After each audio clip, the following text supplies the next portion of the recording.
जय हिंद दोस्तों, स्वागत है आपका हमारे यूट्यूब चैनल ज्ञान सिविल सर्विसेज में।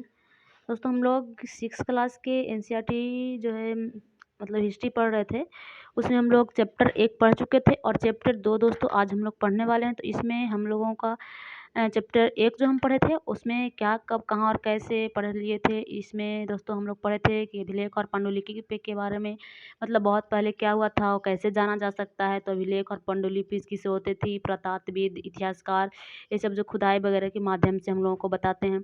तो सारी चीज़ें हम लोग पढ़ चुके थे दोस्तों। अब हम लोगों को दूसरा चैप्टर पढ़ना है जिसमें आखेट के बारे में मुख्य रूप से पढ़ना है। मतलब खाद्य संग्राहक से भोजन उत्पादक थे, यानी कि पहले जो लोग थे कुशल संग्राहक थे, आप लोगों को पता होगा। और वो लोग जो है मुख्य रूप से शिकार करते थे यानी आखेट करते थे। तो किस तरह से वो लोग खाद्य संग्राहक से भोजन उत्पादक तक, मतलब कि खुद से भोजन उत्पादन करना शुरू कर दिए, वहाँ तक की कहानी इसमें इस चैप्टर में वर्णन की गई है। तो आइए यहाँ पे भी एक जैसे देखिए दोस्तों का किताब पढ़ने में ना मज़ा बहुत आता है, इसलिए क्योंकि यहाँ पे सवाल एक पहले ही दे दिया जाता है किसी व्यक्ति के द्वारा। देखिए यहाँ पे सवाल पूछा जा रहा है तो बहुत इंटरेस्टिंग हो जाती है हम लोगों के लिए बुक पढ़ना। तो पिछले जो चैप्टर पढ़े थे उसमें भी दोस्तों एक रसीदा नाम की लड़की थी, वो भी एक सवाल कर रही थी। और यहाँ पे भी एक तुषार नाम का लड़का है। ये देखिए एक तुषार का नाम का लड़का, और ये क्या कर रहा है कि रेल यात्रा कर रहा है। रेल यात्रा पर गया है दोस्तों, तो इसकी क्या रेल यात्रा है ये यहाँ पे देख लेते हैं। भाई तुषार अपने रिश्तेदार की शादी में जा रहा था, एक दिल्ली से चेन्नई जा रहा था। मतलब दिल्ली से चेन्नई जाने के लिए तो रेल यात्रा ही करनी पड़ेगी ना।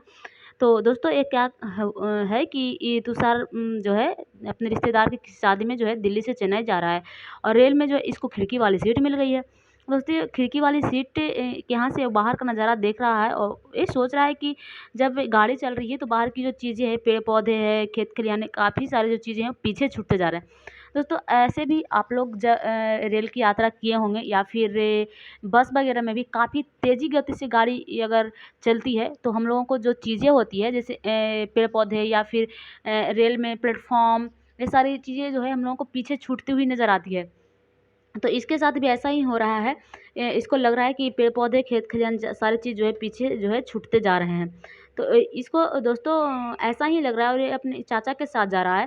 तो आपको अपने मतलब तभी इसके चाचा इसके कंधे पर हाथ रख के पूछते हैं कि क्या लोगों के में मात्र 150 साल पहले रेल की यात्रा करनी शुरू की थी। मतलब ये अपने चाचा के साथ जा रहा था अपने रिश्तेदार के यहाँ, ठीक है।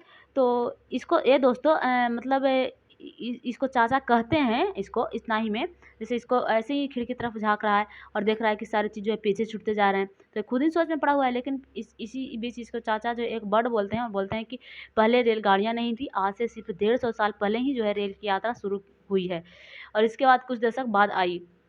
मतलब बस वगैरह तो थे ही नहीं, पहले सिर्फ रेल चलता था, वो भी आज से 150 साल पहले। और बस वगैरह तो बस उस आज से कुछ दशक के मतलब पहले ही हुआ है ये सब। तो तुषार के मन में और भी बहुत सारी जो है मतलब सवाल आ जाता है। वो सोचने लगता है कि अगर रेल नहीं था, बस नहीं था, तो लोग कैसे यात्राएं करते होंगे। और तेज़ रफ्तार वाली जो कोई गाड़ी ही नहीं थी, तो एक जगह से दूसरी जगह कैसे जाते होंगे, अपनी ज़िंदगी वो लोग कैसे बिताते होंगे। तो ये सारे मन में उसके सवालें आना शुरू हो जाती है। अब दोस्तों बोल रहा है कि आखिर वो इधर-उधर क्यों घूमते थे, मतलब कि जो पहले के मानव थे वो इधर-उधर क्यों घूमते थे, ठीक है? तो इसके बारे में हम लोगों को यहाँ पे जानकारी दे रहा है। दोस्तों बोल रहा है कि हम लोग मतलब उन लोगों के बारे में जानते हैं जो उपमहाद्वीप में 20 साल पहले रहा करते थे। आज हम उन्हें आखेटक खाद्य संग्राहक जैसे पहले जो आज से 20 साल वर्ष पहले जो रहते थे उपमहाद्वीप में, उनको दोस्तों आखेटक खाद्य संग्राहक तो हम लोग कहेंगे ही, क्योंकि वो आखेट करते थे, संग्राहक थे। तो दोस्तों वो लोग क्या करते थे कि मतलब क्यों यात्रा करते होंगे, आप लोग खुद ही सोचिए। वो लोग क्यों यात्रा करते थे, वो लोग शिकारी थे। तो शिकारी थे तो दोस्तों एक जगह से दूसरी जगह शिकारी के लिए तो मतलब जाना पड़ता होगा। अगर यहाँ नहीं शिकार मिल रहा तो कहीं और शिकार मिलेगा। तो इसकी चलते भी वो लोग क्या करते थे कि एक जगह से दूसरी जगह जाते थे, मछलियाँ पकड़ने के लिए, चिड़िया पकड़ने के लिए, ये सब चीज़ जो है शिकार करने के लिए वो लोग एक जगह से दूसरी जगह ज़रूर ही जाते होंगे। उसके बाद दोस्तों अगर हम बात करें किसी भी जगह का, तो वो लोग एक जगह पे इकट्ठा नहीं रहते थे। जैसे अगर किसी फल में किसी पेड़ में फल है तो वहाँ पे अगर आस-पास पानी की कोई सुविधा है तो वहाँ पे कुछ दिन तक रह लिए, और जैसे ही वहाँ पे दोस्तों पानी की सुविधा खत्म हुई या फिर वहाँ के उस पेड़-पौधे में आपस में जो है मतलब फलें जो है समाप्त हो गई। हर पेड़ पर हर मौसम में ही फल आते हैं। तो उस मौसम की अगर मतलब जैसे ही मौसम समापन हुआ तो वो लोग वहाँ जैसे मतलब रहने का कोई साधन उनको मिल ही नहीं पाता था। तो वहाँ से भी वो लोग अब मतलब अगले जगह प्रस्थान कर जाते थे कि नहीं अब यहाँ नहीं रहना है, अब कहीं और चल के रहना है जहाँ पे जो है हम लोगों को अच्छी सुविधा रहने के लिए मिल सके। तो इस तरह की जो दोस्तों चीज़ें थी, इसके लिए वो लोग को एक जगह से दूसरी जगह जानी पड़ती होगी, ठीक है। उसके बाद दोस्तों अगर हम बात करें तो एक दूसरे के रिश्तेदार जैसे पहले मतलब मोबाइल वगैरह तो होता नहीं था कि एक दूसरे से बात वगैरह कर लिए, तो रिश्तेदार से मिलने के लिए भी जाया करते होंगे, या फिर यहाँ पे कर रहे हैं कि समुदाय के लोग एक जगह से दूसरी जगह घूमते रहते थे, मतलब खाद्य अगर संग्राहक थे। पहला कारण जैसे देखो यहाँ पे क्यों यात्राएं करते थे, इसका यहाँ पे दिया गया है। बोला पहला यात्रा अगर वो एक जगह से पर ज़्यादा दिन तक रहते थे, तो मतलब अभी हम आप लोगों को बताएँ, तो भोजन की तलाश में भी एक-दूसरे से मतलब जाते होंगे। उसके बाद शिकार के लिए भी वो लोग जो जानवर के पीछे-पीछे शिकार करने के लिए जाते होंगे। उसके बाद दोस्तों यहाँ पे मतलब फल-फूल, पेड़-पौधे अलग-अलग मौसम में आते हैं, तो वो लोग उस वजह से भी एक जगह से दूसरी जगह जाते होंगे। उसके बाद दोस्तों यहाँ पे बोल रहा है कि चौथा कारण भी हो सकता है, जैसे पानी पीने के लिए किसी प्राणी या पेड़-पौधों को जीवित रहना आवश्यक होता है। तो जहाँ पे झील, नदी ये सारे होंगे, वहीं पे तो वो लोग जा कर के अपना जीवन व्यतीत करेंगे। तो ये सारे कारण थे उनके एक जगह से दूसरी जगह जाने का। ठीक है? तो यही बता रहा है कि वो लोग एक जगह से दूसरी जगह आखिर क्यों जाते हैं। तो मैं आपको ये सारी चीज़ें बता चुकी हूँ। उसके बाद दोस्तों यहाँ पे बोल रहा है कि आरंभिक मानव के बारे में जानकारी कैसे मिलती है। तो दोस्तों पहले के जो मानव थे, सबसे आरंभिक मानव, तो उसकी जानकारी हमें कैसे मिलती है, इसके बारे में दोस्तों हम लोगों को बता रहा है। दोस्तों देखिए यहाँ पे बोल रहा है पुरातात्विक कुछ ऐसी वस्तुएं मिली है, जैसे मतलब पुरातात्विक जो खुदाई करते हैं हम लोग, तो उसके उसे ही हम लोग पुरातात्विक कहते हैं। पीछे वाली चैप्टर में भी हम लोग पुरातात्विक के बारे में जाने थे। दोस्तों पुरातात्विक ऐसी वस्तुएं कुछ मतलब खोदाई करके निकाले हैं, जिससे का निर्माण और उपयोग खाद्य अंगखेटक जो है करते थे। तो ये संभव है कि लोग अपने काम के लिए क्या करते थे, पत्थर, लकड़ी और हड्डियां के औजार बनाया करते थे। तो दोस्तों ये औजार कहाँ से पता चला, ये औजार जो है पुरातात्विक खुदाई के माध्यम से प्राप्त किए हैं, और मतलब बताए हैं कि ये जो थे खाद्य अंगखेटक जो है अपनी औजार बनाने में हड्डियाँ, लकड़ियाँ और पत्थर आदि का इस्तेमाल करते थे। ठीक है, तो आखिर शिकार के लिए कुछ ना कुछ तो औजार होने चाहिए ना, मतलब जानवर, चिड़िया, ये सारे जो है मतलब काफ़ी मतलब घातक होते हैं, वो लोग कुछ भी कर सकते हैं, तो इसके लिए उन्हें कुछ ना कुछ औजार होनी चाहिए। और भी दोस्तों जैसे देखिए फल-फूल को काटने के लिए, या हड्डियाँ, मांस, ये सब को काटने के लिए, फल मतलब पेड़ की छाल वो लोग मतलब अपने शरीर को ढकने के लिए उपयोग में लाते थे। तो पेड़ की छाल कैसे छील करके बाहर करेंगे, या उस खाल को मतलब कैसे सीलेंगे, जानवरों को खाल कैसे उतारेंगे, तो इन सारी चीज़ों के लिए भी वो लोगों के पास हथियार होता था। और वो हथियार दोस्तों किस चीज़ से बनाया जाता था, तो वो मुख्य रूप से पत्थर के होते थे, और वहाँ पे हड्डियाँ और लकड़ियाँ के भी प्रयोग किए जाते थे। दोस्तों हड्डी और लकड़ी को जो है मुख्य रूप से मुट्ठे बनाते थे, जैसे मतलब आज के हँसिया या खुरपा, ऐसा जो औजार आप लोगों को पता होगा, देखिएगा तो उसमें आज जो है लोहा के औजार बनाए जाते हैं, और उसमें मुठियाँ जो है लगाई जाती है लकड़ी की। तो उसी तरह से दोस्तों पहले के मतलब लोहा का विकास नहीं था, और वहाँ पे मतलब पत्थर के औजार बनाए जाते थे, और उसमें मुख्य रूप से जो मुठियाँ बनाई जाती थी, वो या तो हड्डी की होती थी या फिर लकड़ी के होते थे, ठीक है। तो भाले और बाँध जैसे हथियार वो लोग बना दिया करते थे पत्थर से ही। कुछ औज़ारों से लकड़ियाँ काटी जाती थी, मतलब लकड़ी काटने के लिए वो लोग इसी औज़ार का उपयोग करते थे। उसके बाद दोस्तों लकड़ी का उपयोग वो लोग ईंधन के साथ-साथ झोपड़ी और औज़ार बनाने में ही करते हैं। मतलब कि वो लोग ईंधन का उपयोग भी लकड़ी को ईंधन के रूप में भी मतलब कि करेंगे, और साथ-साथ झोपड़ी वगैरह बनाने में, मतलब रहने के लिए वो लोग इस तरह का बड़े-बड़े बिल्डिंग जैसा तो मतलब था नहीं। तो ये लोग जो है लकड़ियाँ का उपयोग ही करते थे। अब यहाँ पे दोस्तों देखिए ये औज़ार दिखा रहा है हम लोगों को। यहाँ पे दोस्तों बोल रहा है कि औज़ार इंसान के खाने योग्य जड़ों को खोदने के लिए भी किया जाता था। और उसके बाद करा है कि पशु का एक खाल मतलब उखाड़ रहा है दोस्तों, खाल को बने वस्त्रों को सिल रहा है। तो देख लीजिए यहाँ पे ये वस्त्र को सिल रहा है औज़ार से ही, इस तरह का औज़ार है, और इससे दोस्तों वस्त्र को सिल रहा है। क्या आप सिल पाएँगे अभी इस तरह के औज़ार से किसी वस्त्र को? नहीं सिलाएगा दोस्तों हम लोगों से। पहले के लोग बहुत विद्वान थे, वो लोग सिल लेते थे इस तरह से, ठीक है। तो चलिए हम लोग आगे बढ़ते हैं। रहने की जगह निर्धारित करना, मतलब वो लोग किस-किस जगह पे रहते थे मुख्य रूप से, तो वो उसका जगह निर्धारित कर रहा है तो देख लीजिए। यहाँ पे लाल त्रिकोण वाले स्थान जो पुरास्थल थे। पुरास्थल का मतलब पहले उस जगह दोस्तों मतलब पहले उस जगह लोग रहते थे, उसी को पुरास्थल कहते हैं। तो जहाँ पे आखेटक खाद्य संग्रह को होने का प्रमाण मिले, मतलब वहाँ पे वो लोग थे, मतलब कुछ दिन ही सही लेकिन रह करके गए, तो उसी को दोस्तों पुरास्थल कह दिया गया है। इसके अलावा भी और भी स्थानों पर आखेटक खाद्य संग्राहक रहते थे। मानचित्र में सिर्फ कुछ गिने चुने स्थान ही चिन्हित किए गए हैं, मतलब कि इस मानचित्र में कुछ ही स्थान को जो है यहाँ पे चिन्हित किया गया, और भी बहुत सारे स्थान थे जहाँ पे जो ये लोग खादा खेचक जो है रहते थे। कई पुरातत्व नदियों और झीलों की मतलब सही मतलब सिंपल सी बात है को एक पुरास्थल कहाँ पे होंगे, नदी और झीलों के आसपास ही होंगे ना, क्योंकि वहाँ पे पानी की सुविधा होगी, फल फूल होंगे, तो ये सारी चीज़ें के कारण वो लोग नदियाँ और झीलों के आसपास ही किनारे ही काफ़ी मतलब बसे हुए होते थे। तो काफ़ी जो स्थलें हुई है, पुरास्थल मिली है, वो नदियों और झीलों के किनारे ही पाए गए हैं। ठीक है, तो यहाँ पे त्रिकोण वाले जो है, लाल त्रिकोण वाले, उसको दोस्तों पुरास्थल रहा है। तो यहाँ पे देख लीजिए एक भीमबेटका है, और यहाँ पे देख लीजिए कुरनूल गुफा है, हुगली है। तो ये सारी चीज़ें यहाँ पे पुरास्थल होने का साक्ष्य मिला है दोस्तों। ठीक है, और ये जो है बुरजहोम, मेरागढ़ और कोल्डीवा, महरगढ़ा, ये सारी चीज़ें दे रहा है वो, मतलब आधुनिक जो मतलब पुरास्थल मिला है उसको दे रहा है। ठीक है, तो ये लोग पुरास्थल ये सब दे रहा है। यहाँ पे कुछ क्या करा है दोस्तों, सारा पुरास्थल ही है, लेकिन दोस्तों देखिए त्रिकोण वाला जो है प्राचीन, सबसे प्राचीन है इसमें दिया गया। तो कुरनल, हुगली और भीमबेटका, ऐसा जो प्राचीन पुरास्थल है। और नव प्राचीन की अगर हम बात करें तो इसको हम अभी बताएं आप लोगों को, जैसे पयमपल्ली हो गया, और मतलब हल्लूर हो गया, और उस ऊपर में दोस्तों देख लीजिए कोल्डीवा, मेरागढ़, दार्जिलिंग, और भी कई सारे क्षेत्र हैं। तो ये सारे जो है नव पाषाण में आते हैं। और मध्य पाषाण की अगर हम बात करें दोस्तों, तो देखिए यहाँ पे से आप लोग देख लीजिए किस तरह से है वहाँ पे दर्शाया गया है। ठीक है, और यहाँ पे आरंभिक गाँव की भी चर्चा की गई, जैसे इनाव गाँव यहाँ पे एक है। ठीक है, तो इस सारी चीज़ को यहाँ पे इस मानचित्र में मुख्य रूप से दर्शाया गया है। तो फिलहाल अभी हम नीचे पढ़ेंगे तो हम लोगों को पता चल जाएगा कि नवीन पुरास्थल और मध्य का नवीन पुरास्थल के बारे में। अभी हम लोगों को पुरापाषाण पुरास्थल यहाँ पे देखना है, तो वो मुख्य रूप से त्रिकोण वाला में दिखाया गया है। इससे और भी थे, लेकिन इसमें बस कुछ ही चित्र जो चिन्हित किया गया है। तो प्राचीन में हम लोग याद रखना है, मुख्य रूप से भीमबेटका, हुगली और कुरनूल गुफा में दोस्तों मिला है पुरास्थल। ठीक है, प्राचीन पुरास्थल। अगर हम भीमबेटका की दोस्तों बात करें, तो भीमबेटका आधुनिक में मध्य प्रदेश में पड़ता है, और इस पुरास्थल तथा पर गुफाएं व कंदराएं भी मिली है। लोग इन गुफाओं में इसलिए रहते थे क्योंकि यहाँ उन्हें धूप, बारिश और हवाओं से राहत मिलती थी। तो दोस्तों सिंपल सी बात है, वो लोग अपना मतलब उन लोग के पास घर वगैरह नहीं होते थे, तो वो लोग गुफा का ही निर्माण करते थे, गुफा में ही जा के रहते थे, तो ताकि उनको बारिश और धूप से सहूलियत मिल सके, हवाएं से सहूलियत मिल सके। तो एक गुफाएं जो दोस्तों नर्मदा नदी के पास है, मतलब कि मध्य प्रदेश में जो नर्मदा नदी बहती है उसके पास ही भीमबेटका की गुफा जो अवस्थित है। दोस्तों वर्तमान में भी आप इस भीमबेटका को मतलब देख सकते हैं, मतलब अभी तक ये समाप्ति नहीं हुआ है। ये प्राचीन, मध्य और मतलब आधुनिक तीनों मतलब पुरास्थल में शामिल है भीमबेटका गुफा, ऐसे आप लोग याद रखिए।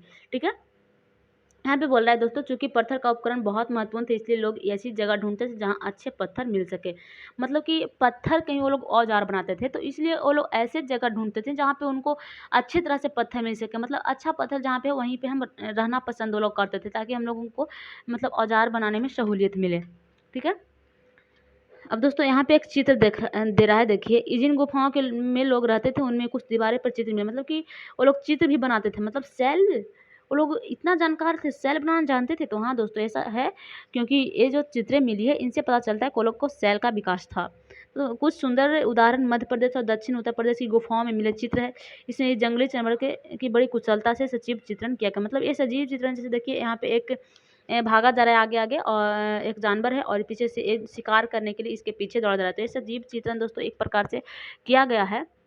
तो इस तरह के चित्र भी वो लोग बना दिया करते थे। सोच लीजिए कितने वो लोग मतलब सेल का भी मतलब उन लोगों को ज्ञान था।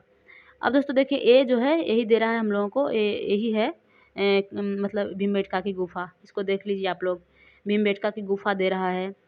ठीक है, तो इसे गुफा ये मध्य प्रदेश में अभी फिलहाल भी इसको देख सकते हैं आप जाकर के, मध्य प्रदेश में नर्मदा नदी के किनारे आसपास वहाँ पे होगा। ठीक है, बहुत प्रसिद्ध गुफा है दोस्तों, और जिसे क्वेश्चन भी पूछा जाता है हम लोगों के एग्जाम में, भीमबेटका की गुफा से कहाँ में है, किस नदी के किनारे है, और दोस्तों ये किस तरह मतलब मध्य पुरापाषाण स्थल है या आधुनिक या प्राचीन पुरापाषाण स्थल है, इस तरह के सवाल पूछे जाते हैं। तो दोस्तों इसके अगर हम बात करें मध्य, तो ये तीनों मतलब तीनों पाषाण में, तीनों पुरास्थल में इसे शामिल किया जाता है, प्राचीन, मध्य और आधुनिक तीनों में, क्योंकि ये दोस्तों अभी तक प्रसिद्ध है।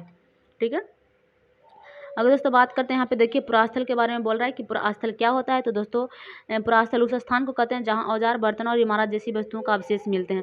मतलब कि सिंपल सी बात है ना, पुरास्थल उसी को कहेंगे जहाँ पे लोग वहाँ पे पहले रहते होंगे, औजारें बनाते होंगे। तो औजार बनाते होंगे दोस्तों, तो वहाँ पे बर्तन और इमारत रहते हैं। तो बर्तन औजार और इमारत की तो चीज़ें वहाँ पे अवशेष मिलती ही होगी।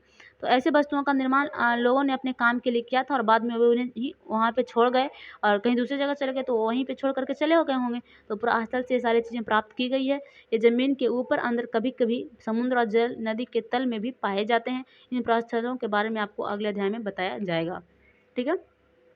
अब दोस्तों यहाँ पे देखिए दे रहा है आग की खोज के बारे में। दोस्तों आग की खोज जैसे दोस्तों देखिए पहले के लोग जो थे शिकार करते थे तो उनको आग का ज्ञान नहीं था। वो शिकार भी करते थे, अगर वो लोग मांस का खाने के लिए उपयोग भी करते थे तो कच्चा मांस खाते थे। लेकिन आग की खोज दोस्तों यहाँ पे हो गया है। यहाँ पे कर रहा है सबसे पहले दोस्तों कुरनल गुफा को। कुरनल गुफा भी हम आप लोगों को बताए थे, वो तमिलनाडु क्षेत्र की तरफ पड़ रहा था। तो कुरनल गुफा ऊपर मानचित्र में आप लोग देख लीजिए, अगर नहीं तो हम अभी दिखा देंगे, पहले इसको पढ़ लीजिए। कुरनल गुफा ढूंढने के लिए बोल रहा है, वहाँ पे राख का अवशेष मिला है। तो राख के अवशेष मिलने से दोस्तों हम लोगों को पता चलता है, पुरातात्विक अगर बताते हैं कि वहाँ पे राख का अवशेष मिला है, तो इसे अनुमान लगाया जा सकता है कि लोग जो है आग जलाना सीख गए थे। ठीक है। तो आग का इस्तेमाल कई कार्यों के लिए किया जा सकता है, जैसे कि प्रकाश के लिए किए होंगे, मांस भुनने के लिए किए होंगे, या फिर खतरनाक जानवरों को दूर भगाने के लिए। मतलब कि हम लोगों को बस हम लोग अनुमान लगा सकते हैं, क्योंकि उस समय के लोग तो कोई जीवित है नहीं कि हम लोगों को कहेंगे कि नहीं ऐसा ही था। लेकिन हम लोगों को वो खुदाई से जो अवशेष मिलता है दोस्तों, उससे बस अनुमान लगा सकते हैं कि उस मतलब उस समय का इतिहास आखिर क्या रहा होगा। ठीक है। तो आप अपने ही तरफ से ही अगर आपको कुछ दिमाग काम कर रहा है तो आप अनुमान लगा सकते हैं कि उस तरह की चीज़ें थी तो वहाँ पे उस चीज़ मतलब ये भी हो सकता है, इस तरह की भी चीज़ें होगी। तो ऐसा अनुमान लगाया जा सकता है। तो वहाँ पे राख का अवशेष मिलता है, इसका बहुत सारा कारण होता है। जैसे कि ज़रूरी नहीं कि वो लोग खाना बनाने के लिए ही आग का उपयोग करते होंगे। हो सकता है कि मतलब प्रकाश के लिए वहाँ पे कोई लाइट वगैरह तो होगी नहीं, बिजली वगैरह। तो हो सकता है कि प्रकाश के लिए किए होंगे, या फिर मांस अगर कच्चा उनको नहीं मतलब अच्छा लगा होगा। हो सकता है कि आग जलाए होंगे और उसमें मांस गिर गया होगा और पका हुआ मांस ज़्यादा उन लोगों को स्वादिष्ट लगा, तो मांस भुनने के लिए भी आग का उपयोग करते होंगे। या फिर कोई जानवर काफ़ी घातक होता है, काफ़ी खतरनाक होता है, तो उनसे भी दूर भगाने के लिए, मतलब उनसे बचने के लिए भी वो लोग आग का उपयोग करते होंगे, क्योंकि आग को हो सकता है कि आग को देख करके जानवरें दूर भागती हों। तो इस तरह की चीज़ें हो सकता है आग के उपयोग का कारण। ठीक है। वहाँ पे दोस्तों देख लीजिए आप लोग कुरनल गुफा देख लीजिए, नहीं तो फिर आप लोग फिर कहिएगा कि मतलब बहुत आप लोगों को कन्फ्यूजन होना शुरू हो जाता है ना। तो यहीं पे दोस्तों देख लीजिए, ये है कुरनल गुफा। ठीक है। पड़ता है, सॉरी दोस्तों हम तमिलनाडु तरफ बोल दिए थे, लेकिन तमिलनाडु तरफ नहीं है, तमिलनाडु इधर पड़ता है। और ये दोस्तों इधर पड़ जाता है कुरनल गुफा, यहाँ पे देख लीजिए। ठीक है। इधर दोस्तों आगे हम लोग पढ़ते हैं नाम और तिथियाँ के बारे में। यहाँ पे दोस्तों बोला है कि हम जिस काल के बारे में पढ़ रहे हैं, पुरातात्विदों ने उसके बड़े बड़े नाम रखे हैं। जैसे हम दोस्तों पढ़ रहे हैं किस काल के बारे में, पुरापाषाण काल के बारे में, तो बहुत बड़े बड़े नाम इसको रख दिए हैं प्राचीन मतलब इतिहासकार। जैसे बोल रहा है कि आरंभिक काल में वे पुरापाषाण काल कहते हैं।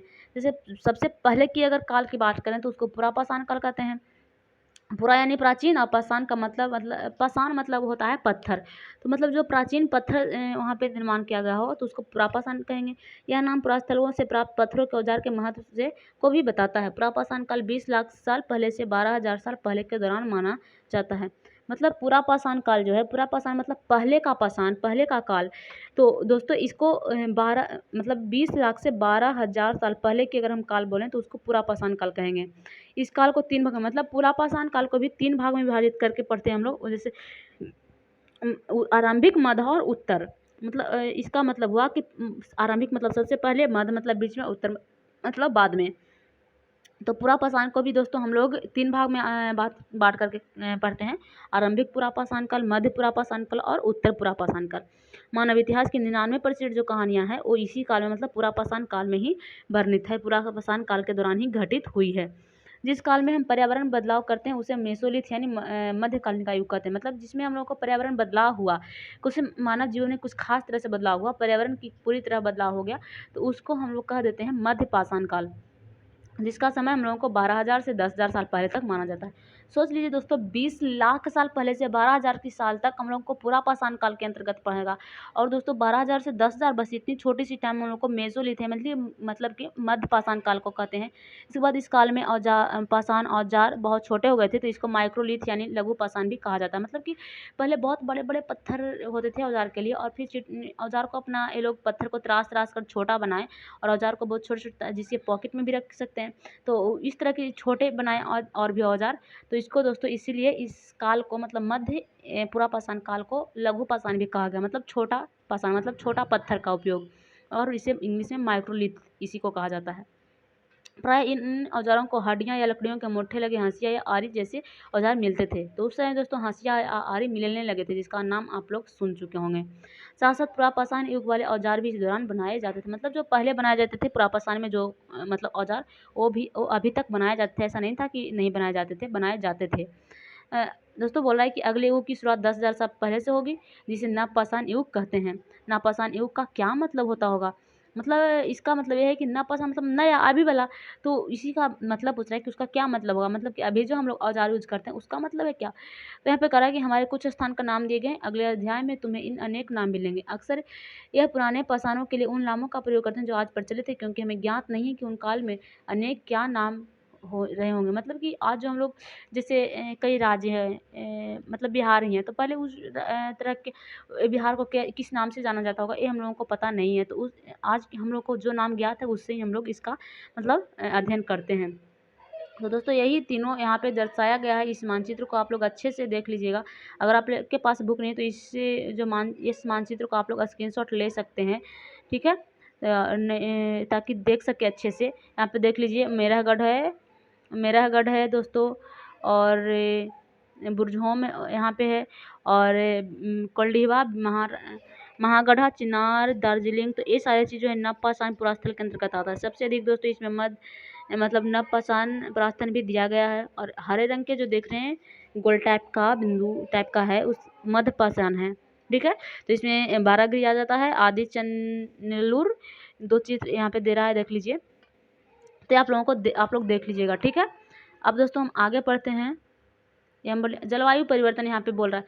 दोस्तों पहले ही हम बता दिए हैं कि जलवायु परिवर्तन मतलब जब से जलवायु परिवर्तन हुआ तो मध्य पाषाण युग का शुरुआत हुआ, और उस तरह से मध्य पाषाण युग का शुरुआत 12,000 साल पहले से लेकर के 10,000 साल पहले तक मानी जाती है, ठीक है। और इस तरह खेसिया पशुपालन का भी शुरुआत हुआ। तो हम लोग देख लेते हैं यहाँ पे कुछ थोड़ा सा चीज़ें। बोल रहा है कि लगभग 1200 साल पहले बोल रहा है दोस्तों कि लगभग 1200 साल पहले दुनिया की जलवायु में बड़ी परिवर्तन आया और गर्मी बढ़ने लगा। तो परिवर्तन होगा जलवायु में तो गर्मी बढ़ेगा ही, तो गर्मी बढ़ने लगा, इसके परिणाम स्वरूप कई क्षेत्रों में घास वाले मैदान बनने लगे। तो दोस्तों गर्मी पड़ेगा तो घास वाला मैदान से गर्मी बनेगा, आप लोग इमेजिन कीजिए दोस्तों, गर्मी बनेगा। तो गर्मी के कारण दोस्तों यहाँ से जो अधिक मात्राएं में हम लोगों के यहाँ क्या होगा, गर्मी के कारण मतलब बारिश वगैरह की संभावनाएं बनेंगी ही, क्योंकि मतलब ग्लोबल वार्मिंग का आप लोग नाम सुने ही होंगे। तो मतलब कार्बन डाइऑक्साइड की मात्रा बढ़ेगी। इसकी वजह से क्या होगा दोस्तों कि मतलब बारिश की अधिक संभावनाएं होगी, और वहाँ पे बारिश की वजह से घास वाले मैदान बनने शुरू हो जाएंगे। तो अब घास वाले मैदान बनने शुरू होंगे तो इससे हिरन, बारहसिंगा, भेड़, बकरी, गाय आदि जो जानवर थे उसकी संख्या में बढ़ोतरी होगी, क्योंकि जो घास खा करके जिंदा रह सकते थे उनकी मात्रा में तो बढ़ोतरी होगी ही। तो जो लोग इन जानवरों का शिकार करते हुए भी इनके पीछे भागे, मतलब इनके पीछे भागे ही होंगे शिकार करने के लिए, और इनके खाने पीने की आदतें और प्रजनन के समय की जानकारी हासिल करने लगे। मतलब इनके पीछे पीछे भागे तो इनकी मतलब जानकारी प्राप्त करने लगे कि ये प्रजनन कब करते हैं, खाना पीना क्या खाते हैं, क्या कैसे रहते हैं। तो इस तरह की जानकारी उनको उस व्यक्ति को हो गया जो शिकार करते थे, और तब लोग इन जानवरों को पकड़कर अपनी ज़रूरत के अनुसार पालने की बात सोचने लगे। मतलब कि फिर इनको लगा कि नहीं ये पालतू है, इनको पाल करके हमें ये फ़ायदा होने वाला है, ये नुकसान होने वाला है। तो फिर ये लोग अपने अनुसार इन जानवरों को ला करके अपनी जगह अपने घर में पालने शुरू कर दिए। तो इस तरह से दोस्तों उन लोगों को जलवायु परिवर्तन के कारण मतलब पशुपालन का भी ज्ञात हो गया। दोस्तों पुरापाषाण काल में ऐसा नहीं था, लेकिन मध्यपाषाण काल में आप लोगों को पूछ सकता है क्वेश्चन कि पशुपालन का ज्ञान लोगों को कब हुआ। तो ये दोस्तों मुख्य रूप से मध्यपाषाण काल में हुआ। दोस्तों देख रहे हैं ना यहाँ पे 12,000 साल पहले। तो मतलब मध्यपाषाण काल में ही पशुपालन का ज्ञान हुआ, पहले पुरापाषाण काल में ऐसा नहीं था, ठीक है। लेकिन दोस्तों आग के अगर हम प्रयोग की बात करें तो आग का प्रयोग जैसा देखे थे कुरनूल गुफा में हो गया था।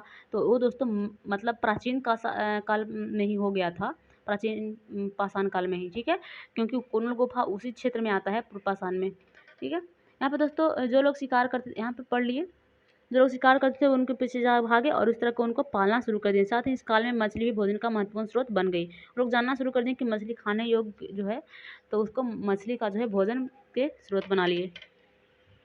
यहाँ पे दोस्तों कराई की खेती की शुरुआत कैसे हुई। इस दौरान उपमहाद्वीप के भिन्न भिन्न इलाकों में गेहूं, जौ और धान जैसी अनाज प्राकृतिक रूप से उगने लगे थे।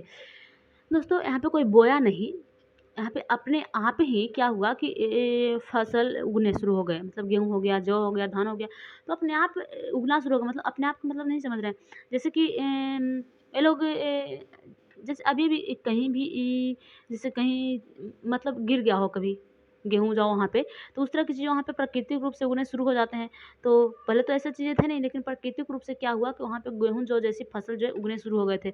अगर जलवायु का विकास हुआ तो वहाँ पे हरियाली आई और वहाँ पे गेहूँ जौ जैसी फसल जो है मतलब विकसित हुए। तो शायद महिलाओं, पुरुषों और बच्चों को इन अनाजों को भोजन के लिए बटोरना शुरू कर दिया होगा। दोस्तों ये सब हम लोग जो है कंफर्म नहीं जान रहे हैं। ये लोग बस हम लोग अनुमान लगा रहे हैं इस चीज़ का कि वहाँ पे पशुपालन का मतलब विकास कैसे हुआ और खेती का विकास कैसे हुआ। ये सब हम मतलब सिर्फ अनुमान ही लगा सकते हैं, उसकी वास्तविकता नहीं जानी जा सकती है, ठीक है। तो पुरातात्विद या इतिहासकार जो भी है हम लोगों को अनुवाद के मतलब अनुभव के अनुसार ही बताते हैं कि नहीं ऐसा हुआ, ठीक है। तो जैसा हम लोगों को पता चला कि जलवायु परिवर्तन के बाद घास का विकास हुआ और मतलब पशु जो घास खाकर ज़िंदा रह सकते थे, उसको ज़िंदा रख सके और शिकार के जो करते थे उनकी मतलब परिस्थिति को जान पाए और पालतू बनाया। तो इस तरह से कृषि का मतलब पशुपालन का विकास हो गया। उसके बाद दोस्तों प्राचीन रूप से जब जलवायु परिवर्तन हुआ तो प्राचीन रूप से गेहूँ जौ जैसी फसल उगने लगे और उसको बटोरना शुरू कर दिया वहाँ के लोगों ने, जो आस-पास रहते थे।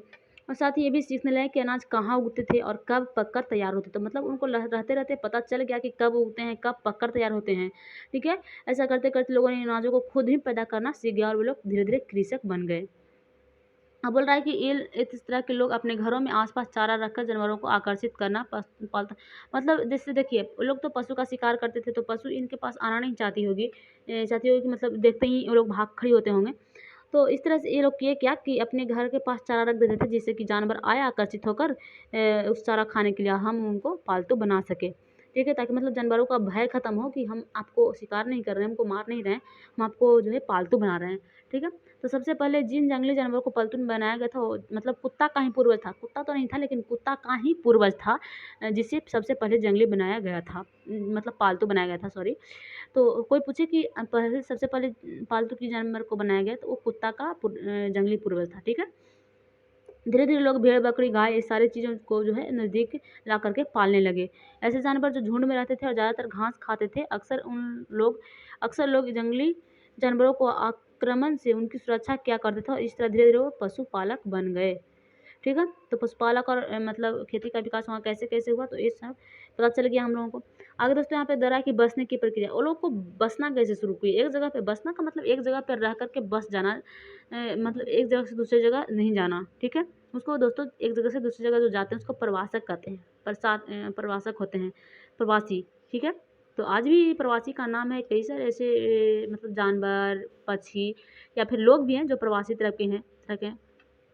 आप लोगों को पता होगा, मतलब पढ़ने के लिए मिलेगा कि ये प्रवासी लोग हैं या प्रवासी क्षेत्र है या कभी प्रवासी पक्षी है जो कुछ दिन के लिए यहाँ पे आया हुआ है, तो इस तरह की चीज़ सुनने के लिए मिलते हैं, ठीक है। तो ये एक जगह से दूसरी जगह मतलब मौसम के अनुसार मतलब प्रस्थान करते हैं, तो उसी को प्रवासी कहा जाता है। लेकिन बसने की प्रक्रिया मतलब एक जगह पे बस गया, तो बसने की प्रक्रिया क्या थी, तो लोगों के द्वारा पौधा उगाने और जानवरों की देखभाल करने के लिए बसने की प्रक्रिया का नाम दिया गया। मतलब हुआ क्या दोस्तों कि अब वो लोग जब पौधा उगाने लगे या पशु को पालने लगे, तो अब देखिए हम लोग यही गाय भैंस कुछ पाले हुए हैं, तो गाय भैंस को चारा तो देना पड़ेगा ना, पाले हुए हैं तो उसको खाना वगैरह तो देना पड़ेगा। तो अगर हम इस जगह से इस जगह पे जाते हैं तो यहाँ पे जानवर को लेकर तो नहीं जाएंगे ना, इस जगह से इस जगह, कितना उसको लेकर के जाएंगे। तो यहाँ पे उसको चारा देने के लिए कोई ना कोई तो होना चाहिए, तो इस तरह से एक जगह वो लोग बसने का ये भी कारण हुआ होगा। और दूसरी बात दोस्तों, अगर वो जानवर को 1-2 जानवर रखे हुए हैं, 1-2 पशु रखे हुए हैं, तो यहाँ से यहाँ लेकर के चल भी जाएगा। लेकिन दोस्तों इस जगह पे रह कर के इसके आस-पास जो ज़मीनें थी उसको करना शुरू किया होगा खेती इस पे कृषि, तो उसको दोस्तों क्या करेगा? इसको तो सिंचाई चाहिए ना, इसको मतलब इसको देखभाल चाहिए ना, पशु से बचाना है, सिंचाई करना है, उसकी देखभाल करनी है, तो वो कौन करेगा? तो इसलिए दोस्तों लोगों को मजबूरी हो गया एक जगह बसना, और वो लोग बसना भी सीख गए। तो यही दोस्तों दे रहा है इसमें, और भी कुछ नहीं दे रहा है। और यहाँ पे दोस्तों देख लीजिए, एक मतलब पशुपालक और जंगली का ये बड़े-बड़े जो दाँत हैं वो जंगली के हो सकते हैं, और छोटे-छोटे जो है पशुपालक के, मतलब पालन होने के बाद पालतू पशु ऐसे भी जो है मतलब छोटे अहिंसक हो जाते हैं, तो मतलब उनमें छोटा आमतौर पर वो प्रयोग होने लगता है, और ये लोग जंगली जानवर जो होते हैं घातक होते हैं, ठीक है?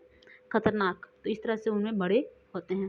तो यही पहचान है जंगली और ये पशुपालक की, तो यही यहाँ पे दिया गया है। नहीं तो अगर आप लोगों को इतनी पढ़ ही लेते हैं एक बार, यहाँ पे देख लीजिए। लोग पौधों को चयन करते होंगे, जैसे मतलब कि जानवरों में भिन्नता होती है। जैसे जानवर जो हैं जंगली और मतलब बसने में काफ़ी भिन्नता होती है। बसने की प्रक्रिया की दिशा में अपनाए गए पौधे और भीनों को चयन करना है, तो कैसे हम लोग चयन करेंगे कौन पालतू है, कौन जंगली है? तो लोग उन्हीं पौधों को चुनते हैं जो बड़े दाने वाले अनाज पैदा करते हैं, साथ ही उनकी मजबूत डंठल, मतलब उसी अनाज को ना पैदा करेंगे जो मतलब रोग हो, उसके डंठल अच्छे हो, उनसे फसल अच्छे उगते हों, कम समय में उगते हों, तो इस तरह के फसल मतलब जो सुरक्षित गुण के हों, तो उस तरह की चुना जाता था। और जानवरों के आगे प्रजनन के लिए चुना जाता था, जो आमतौर पर अहिंसक होते थे, मतलब जो हिंसा नहीं करते उनके ही प्रजनन के लिए चुना जाता था, ताकि जो अगली जो पीढ़ियाँ है वो भी अहिंसक हो। इसलिए हम देखते हैं कि पाले गए जानवर और कृषि के लिए अपनाए गए पौधे जंगली जानवरों और पौधे से धीरे-धीरे भिन्न होते गए। मिसाल के तौर पर जंगली जानवरों की तुलना में पालतू जानवरों के दाँत और सींग छोटे होते थे। तो यहाँ पे दर्शाया गया है दोस्तों, देखिए ये पालतू जानवर के हैं और ये जंगली जानवर के हैं। पहले ऐसा नहीं होता था, धीरे-धीरे हो गया। बसने की प्रक्रिया पूरी दुनिया में धीरे-धीरे चलती रही, लेकिन 12,000 साल पहले शुरू हुई। दोस्तों ये बसने की प्रक्रिया आप लोगों को पता है 12,000 साल पहले ही शुरू हो गई। मध्यकाल में पहले बसने की कोई प्रक्रिया नहीं थी, क्योंकि पहले कृषि और पशुपालन का विकास ही नहीं हुआ था। ठीक है? तो वो लोग बसने का कोई मकसद ही नहीं था। क्योंकि अब एक दोस्तों नवीन से जीवन शैली का प्रयोग यहाँ पे कर रहा है।